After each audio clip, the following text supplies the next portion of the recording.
बाळापूर तालुक्यातील उरळ police station हद्दीत आज सकाळी 10:30 वाजता एक धक्कादायक घटना घडली. कारंजा रमजानपूर फाट्यावर राम नागुलकर, कृष्णाजी नगर, प्रणव इंगळे, विजय मोरे, प्रेम मोरे, संतोष मोरे यांच्यासह भांडण सुरू असताना त्या ठिकाणी फिर्यादी व मृतक गौरव बायस्कर भांडण सोडवण्यासाठी गेले असता आरोपी विजय मोरे व संतोष मोरे यांनी कमरेतील चाकू काढून सपासप वार केले. 22 वर्षीय गौरव बायस्कर हा कारंजा येथील जिजामाता महाविद्यालय शिक्षण घेत होता. मित्रांच्या भांडणात मध्यस्थी करण्यासाठी तो कारंजा फाट्यावर गेला असता त्याच्यावर हा हल्ला झाला. त्याच्या पोट, छाती, पाठ आणि कमरेवर 8 ते 10 चाकूने वार झाल्याने गौरवचा जागीच मृत्यू झाला. घटनास्थळी पोलीस निरीक्षक पंकज कांबळे यांनी पथकासह धाव घेत पंचनामा केला. या प्रकरणात विधी संघर्षित बालक आणि विजय मोरे या दोघांना ताब्यात घेण्यात आले असून संतोष मोरे हा संशयित आरोपी फरार आहे.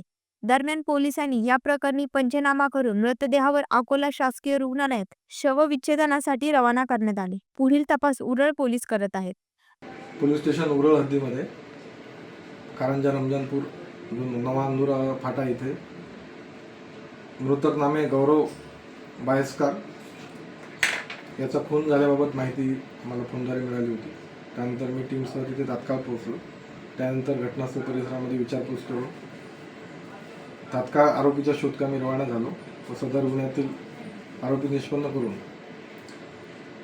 यातील मुख्य आरोपी विजय मोरे राहणार लोहारा याला तसेच त्याचा मुलगा विधी संघर्षग्रस्त बालक याला सुद्धा आम्ही तात्काळ ताब्यात घेतलेला आहे व सदरचा गुन्ह्याचा बारकाईने तपास सुरू आहे.